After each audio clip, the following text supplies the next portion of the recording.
Bonjour à toutes et bonjour à tous. Je suis super contente de vous retrouver pour ce nouveau podcast.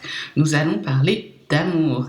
Et pour commencer ce premier volet autour de cette thématique, on va commencer par parler de la génération Pluton en Balance.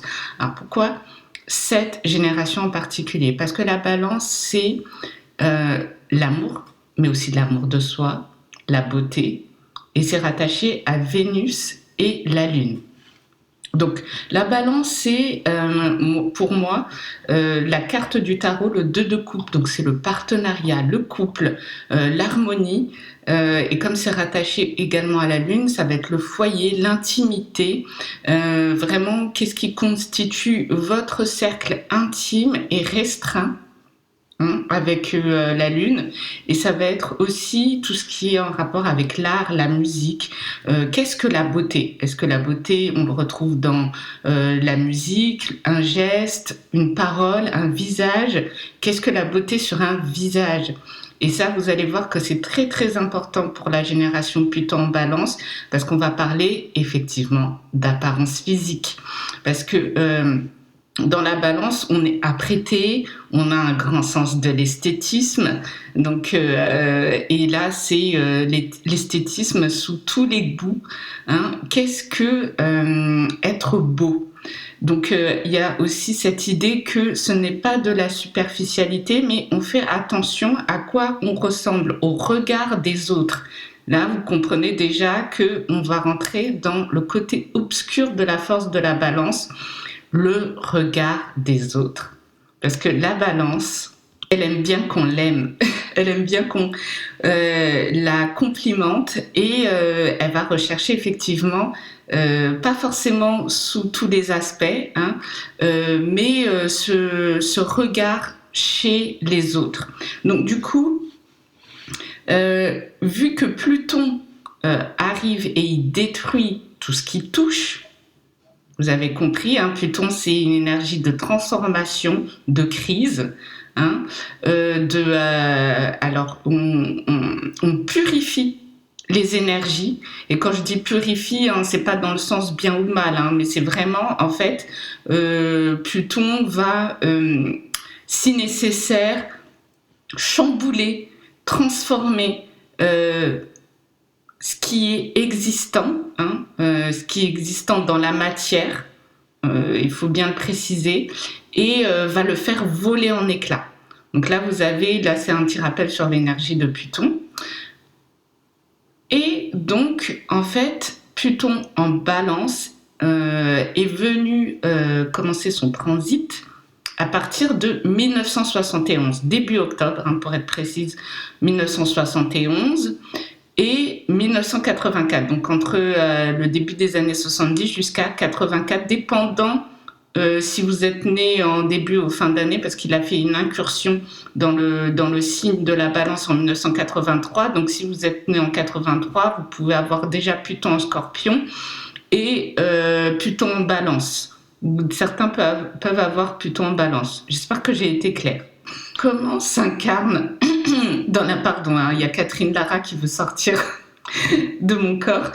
Comment s'incarne dans la matière le côté obscur de la balance? Vous en avez entendu parler, c'est le people pleasing. En bon français, c'est se plier en 4 ou en 2 pour les autres, avoir du mal à dire non. Des fois, c'est juste qu'on recherche tellement l'harmonie dans le couple, dans l'amitié, dans le partenariat avec des collègues, qu'on va essayer d'effacer une partie de notre personnalité. Ça peut être beaucoup d'aspects et pas forcément du positif ou du négatif, mais on va tellement jouer sur les apparences, de paraître pacifique, d'avoir cette qualité de médiateur poussée au maximum, que en fait on se rend compte que des fois c'est juste plus possible en fait de maintenir la paix chez certaines personnes, et ça peut nous affecter.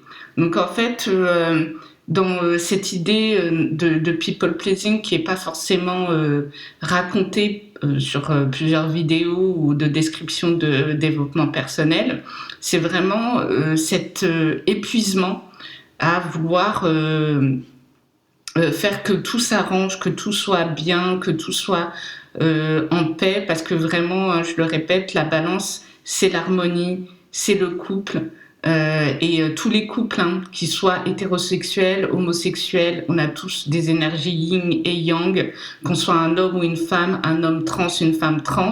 C'est vrai que dans la balance, en fait, quand elle est investie par l'énergie martienne, donc pour les personnes qui ont Mars en balance, je dérive un petit peu pour expliquer, Mars c'est l'énergie guerrière, celle qui nous permet de partir à l'action, mais aussi de se mettre en colère.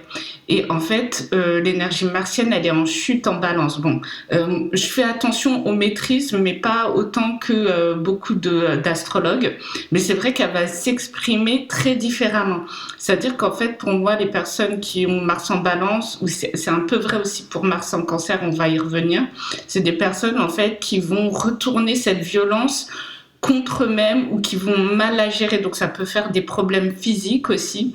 Donc en fait, il y a tellement cette envie de gérer les conflits et d'avoir peur en même temps du conflit, c'est-à-dire de maintenir cette pacificité, ça se dit pas, mais maintenir cette paix, avoir cette qualité de médiateur, que effectivement on peut être dans l'évitement du conflit, ou alors pour les personnes dont voilà, Mars est bien aspecté, c'est vraiment de détester le conflit et tout faire pour que voilà, ça soit le plus paisible, plus calme possible, plus bon enfant, plus joyeux. Et ça peut effectivement fatiguer beaucoup. Vous avez le topo de l'énergie de la balance, j'étais spécifique parce que vraiment là on parle d'amour, donc d'amour de soi et d'amour, sentimentalité, romantisme, parce qu'il y a plusieurs formes d'amour. Le romantisme en étant une, excusez-moi l'expression, sous-catégorie, sans pour autant dire que c'est pas important dans la vie d'un être humain. Bref, donc vous avez déjà le côté obscur, et vous avez Pluton qui va révéler, donc qui va bousculer et qui va purifier cette énergie-là. Donc là, on va partir du côté historique, en fait, on va voir au niveau sociétal, parce que dans ce podcast, on aime bien les mouvements de société, d'ailleurs, c'est écrit dans le générique. On va parler de manière synthétique, mais quand même intelligible, de ce qui s'est passé depuis 1971 en termes de guerre des sexes. Parce que vu qu'on cherche l'harmonie à tout prix dans la balance, ça va se désharmoniser, les enfants. Dès que Pluton est passé dans la balance, vous allez voir, il s'en est passé des choses.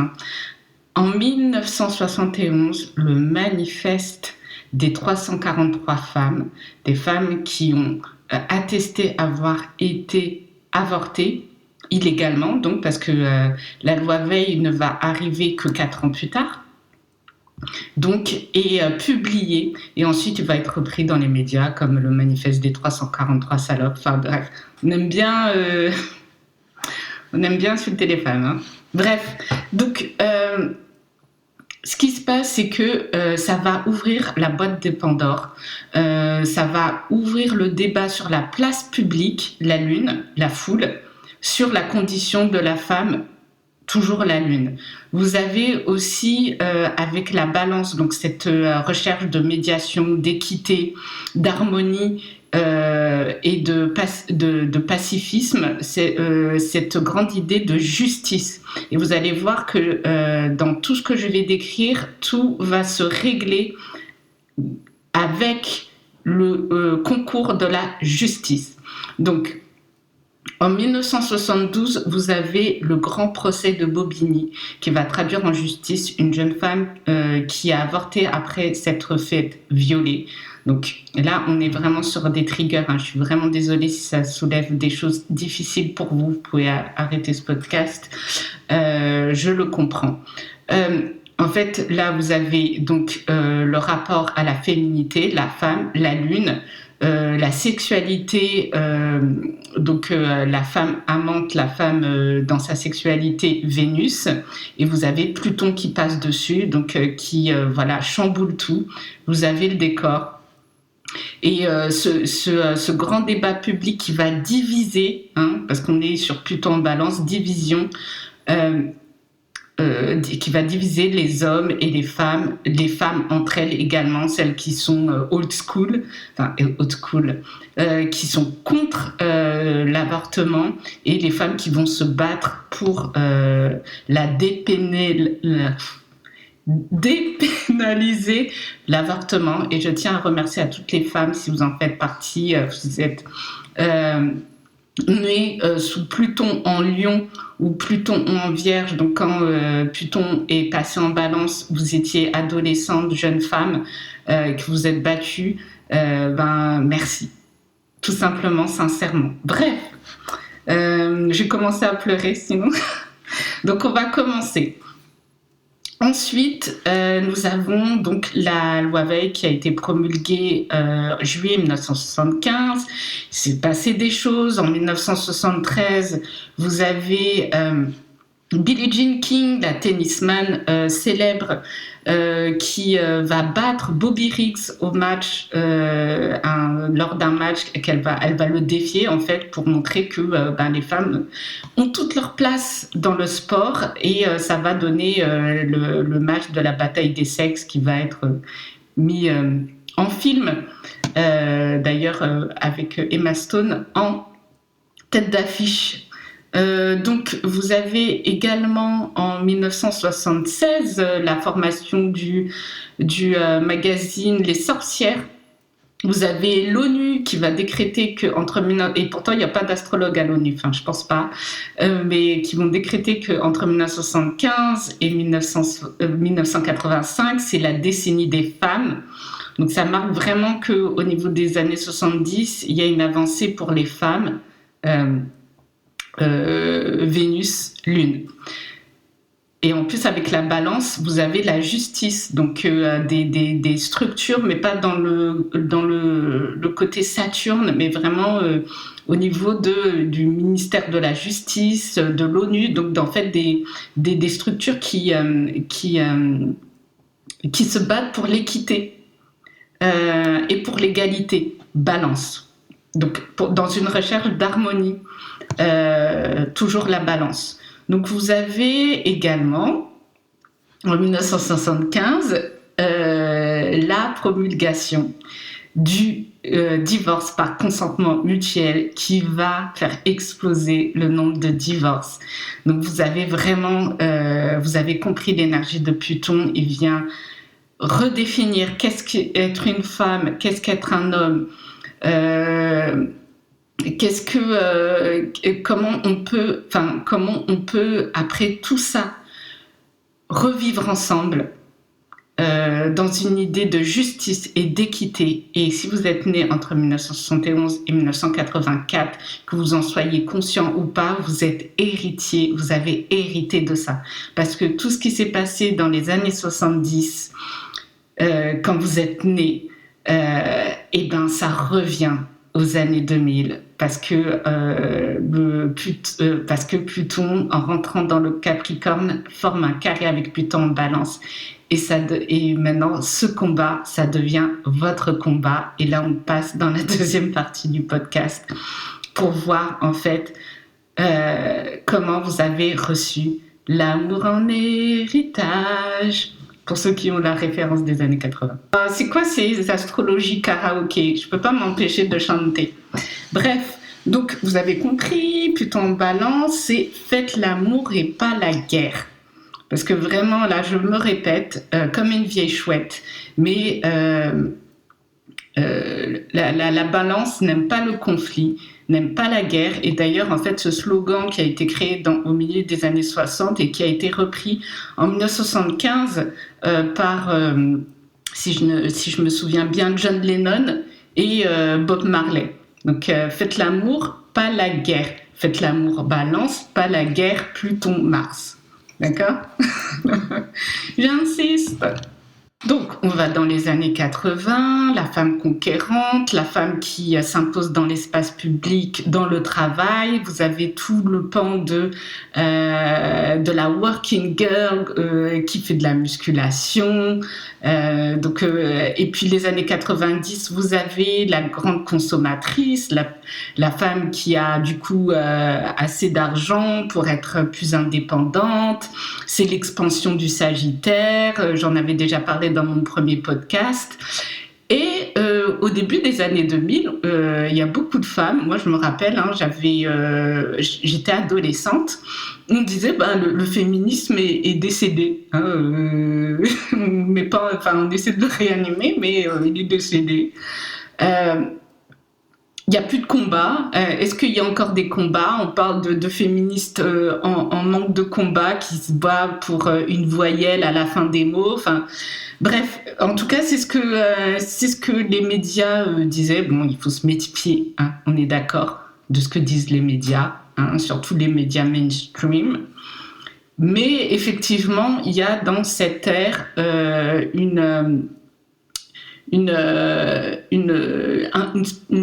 un flottement dans le combat. Moi, je me rappelle, en fait, quand j'avais début vingtaine, j'aimais beaucoup Pénélope Bagieux. Elle s'était fait tacler la tronche sur son blog qu'elle avait commencé au début des années 2000. Je lisais en fait son blog qu'elle avait commencé en 2006 et j'étais férue de ses bandes dessinées et elle mettait des commentaires, on pouvait mettre des commentaires à l'époque sur son blog qu'elle alimentait là, elle alimente plus, il existe toujours son site je pense, bref, vous avez compris, on parle de l'illustratrice artiste, parce que pour moi c'est une vraie artiste, qui a créé la bande dessinée Les Culottés. Et Pénélope Bagieux, elle a été invitée au Sommet des femmes à Deauville. Elle était toute jeune illustratrice à l'époque. Et il y avait une femme qui avait laissé en commentaire sur son blog en disant vous allez dire, mais pourquoi elle parle de Pénélope Bagieux? Ça a son importance. Oui, vous devriez mettre votre talent au service des femmes au lieu de dessiner que vous n'avez pas d'argent sur votre compte, que votre mec vous fait chier, bref, il y a des trucs plus importants pour les femmes. Pénélope Bagieux lui répond écoutez, moi j'ai un blog d'illustration, le but c'est quand même que vous regardiez ça avec un café à la main tous les matins, avec vous regardez ça en 5 minutes et puis après c'est fini, vous partez quoi. Il faut faire attention quand on tacle la tronche des gens comme ça dans les commentaires. C'est que Pénélope Bagieux, elle a Pluton en Balance. Et donc, elle a construit sa notoriété sur des années, on y vient, et elle va s'approprier le débat féministe. Elle va d'abord parler de la valorisation des femmes racisées dans les publicités qu'elle illustre. Elle va dire aussi dans un colloque qu'elle va essayer d'insérer des couples homosexuels, qu'ils soient hommes ou femmes, transgenres, etc., dans ses illustrations pour les rendre plus visibles et remettre en cause le schéma normaux hétéro. Donc là, vous avez déjà la génération plutôt en Balance qui va redéfinir et qui va essayer de reconstruire, de réharmoniser ce qu'est l'amour, la justice, l'équité, la Balance, le rapport avec sa sexualité, le regard des autres sur soi, l'amour de soi, et surtout qu'est-ce qu'être une femme, la lune et son apparence, Vénus, parce que Vénus c'est aussi l'apparence physique, le charme. Toute une génération essaie de redéfinir ce qu'est le rapport à l'autre, la relation, qu'elle soit en binôme, qu'elle soit au niveau des collègues, au niveau du partenariat d'affaires, parce qu'avec Pluton en Balance, vous avez l'axe Pluton, Balance, Bélier. Donc, si vous avez des planètes en Bélier, vous pouvez être un entrepreneur. Donc, en fait, si vous avez un associé, ça peut être très important. En plus, si votre associé est aussi votre conjoint, ça renforce cette idée que vous avez un travail à faire et que ça peut effectivement se régler aussi à l'aide de la justice. Enfin bref, avec Pluton en Balance, il y a beaucoup de cas de figure. Donc on va revenir, il y a des personnes qui vont essayer le polyamour, donc redéfinir, voilà, qu'est-ce que la vie au sein du foyer, la lune, restreint. Donc en fait, la lune, ça peut être l'intimité. Donc quand je dis restreint, c'est l'intimité. Et ça peut être aussi également la foule. Donc la foule, par exemple, la foule qui a pu avoir dans les manifestations pour les droits des femmes aujourd'hui. Hein, que ce soit pour la libération de Jacqueline Sauvage, pour le fait qu'elle soit graciée, que ce soit pour le mariage pour tous. Donc toutes en fait, tout se règle par la justice. En fait, avec vraiment la balance, on essaie de faire voter des lois pour plus d'équité. Ça peut être aussi, pour des cas un peu plus extrêmes, en fait, la phobie sociale, parce qu'on est sur le rapport à l'autre. Donc, en fait, si vous avez saturé à un moment donné, vous pouvez ne plus savoir comment vous comporter, comment vivre avec l'autre, et ça peut essayer de vous renfermer, parce que si vous avez Pluton en carré, avec le signe du Capricorne, qui est un signe qui, avec cette analogie de la chèvre qui monte sur la montagne, cette idée de solitude, donc vous pouvez être dans une dynamique de solitude mal vécue, et j'en suis désolée d'ailleurs si vous passez par ces moments-là, cœur sur vous. Ça peut être également de la dépendance affective. Il faut voir où Neptune et dans votre carte du ciel, Neptune qui est le flou, la déception, surtout en amour, le mensonge. Donc dans la dépendance affective de Pluton en Balance, vous avez vraiment un grand nombre de la population qui a mon âge, parce que j'ai Pluton en Balance qui vont se retrouver dans des relations où ils vont nourrir une sorte de manque, un puits sans fond, et essayer de ne faire qu'un avec son partenaire. C'est intéressant de voir qu'est-ce qui nourrit ce manque d'amour. C'est quelque chose qui peut vous faire avancer, et puis dépendant de où la lune se pose au niveau de votre thème astral, si il y a un conflit avec la mère ou pas, ou si vous êtes un homme avec l'énergie féminine.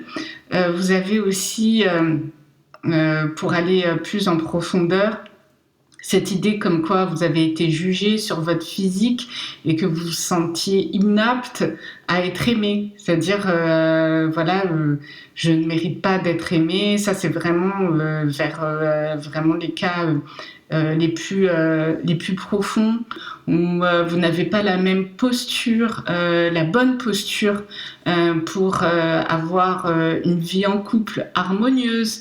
Donc ça fait jouer aussi sur la culpabilité. Il y a une personne une artiste qui en a bien parlé, elle nous a fait rire au passage, c'est Florence Foresti, si vous vous en souvenez de ses premiers sketchs. C'était beaucoup sur l'image de la Barbie. Elle s'est moquée des femmes qui étaient douées pour la vie en couple, la lune, dans l'intimité, la lune, et qui savaient avoir une apparence qui est attirante. D'ailleurs, ces sketchs m'ont fait très très rire, hein, la fille douée en couple. Et puis Florence Foresti a Pluton en Balance. Donc effectivement, il y a cette idée comme quoi on peut se sentir inapte. Par exemple, si vous avez une énergie très yang et que vous êtes une femme et que du coup, comme Florence Foresti, vous ne vous retrouvez pas dans les archétypes de ce qu'est un homme ou une femme, vous pouvez effectivement en rire, en parler, essayer d'exorciser le plus, et puis vous nous aidez, hein, au passage, vraiment. Ah oui, et puis au fait, l'énergie yang, c'est l'énergie masculine. On l'a tous en nous, que ce soit un homme ou une femme, un homme trans, une femme trans. Je ne cesserai de le préciser. En fait, là, on va parler de la porte de sortie parce que j'aime pas trop partir dans des choses négatives où on va énumérer ce qui ne va pas. Donc on va finir sur la réflexion de qu'est-ce que, en fait, et je détiens pas la vérité vraie, hein, mais qu'est-ce qu'on peut apprendre, nous, génération plutôt en balance, sur l'amour et l'amour de soi. Alors, à mon sens, en fait, sans parler de rigidité, c'est retrouver, surtout avec Pluton en Capricorne en carré. Moi, il est sorti de mon carré, hein, je crois, hein, parce que je suis fin Pluton en balance. Mais en fait, c'est l'idée de retrouver son pouvoir personnel, que notre meilleure histoire d'amour, c'est nous. Comme l'a dit Diane von Furstenberg, la plus belle des relations, du moins la plus importante, c'est celle qu'on a avec soi-même, parce que peu importe où on va, peu importe ce qui nous arrive, on sera toujours avec soi-même. Et c'est vrai que cette idée de sécurité intérieure, d'être sa propre sécurité, d'être son propre rock, solid comme un rock. Bon, ça va. C'est difficile, je le conçois, mais c'est une idée intéressante à explorer, que d'aider à de céder. Céder, S'-A-I-D-E-R, hein, de céder, oh là là, il y a une mouche, j'ai trop de plantes chez moi, de céder à s'aimer. Qu'est-ce que s'aimer ? Ça ne veut pas dire qu'il faut s'aimer d'abord pour être en couple, voilà. Il n'y a pas d'ordre en fait, il n'y a pas d'ordre établi, voilà. Vous pouvez explorer la solitude pour pouvoir mieux apprécier, développer vos talents, vos arts. On est toujours sur la balance, donc la musique, etc. Enfin, c'est pas obligé d'être artistique dans le sens premier du terme. Ça peut être aussi la beauté, découvrir le macramé, le travail du bois, toute forme d'art en fait, hein, qu'il soit artisanat ou artistique dans le sens premier du terme. Mais c'est effectivement l'exploration de soi, de mieux se connaître. Après, il y a des personnes qui se tournent vers le polyamour, sur des relations triangulaires. On cherche qu'est-ce qui nous convient le mieux dans une idée de justice, de se faire justice. Et puis, je finirai sur le fait que, en fait, pour moi, en fait, avec cette énergie, je dis beaucoup moins. C'est que effectivement, pour cette génération, toutes les avancées, que ce soit au niveau des choses difficiles qu'on a énumérées dans cette première partie de podcast, inhérente à ce qui s'est passé dans les années 70, donc l'avortement, les affaires de viol, etc., se règlent par la justice. Et c'est vrai qu'en 1981, Robert Badinter, parce que dans cette énergie-là, a aidé à faire abolir la peine de mort. Et il y a des combats qui sont plus grands que nous, à l'image de ces femmes qui sont battues pour les autres femmes. Et c'est sur ces mots-là que je vais finir ce podcast. Donc si vous vous sentez perdu dans votre vie amoureuse, n'ayez pas peur de votre solitude, d'explorer des parties de vous-même cachées, Pluton. Je sais, c'est très facile à dire, c'est pas facile à faire. Je sais que la balance a vraiment une grande idée du partenariat amoureux, de l'amour, de la sentimentalité, du rapport à l'autre. Et c'est vrai que se voir au-delà du regard de l'autre et avoir un regard plus compatissant envers soi-même, c'est un chemin difficile, mais c'est un très beau chemin. Je vous embrasse très très fort, j'espère que ça vous aura aidé sincèrement, et je vous dis à la prochaine fois pour un autre podcast sur l'amour. Bisous.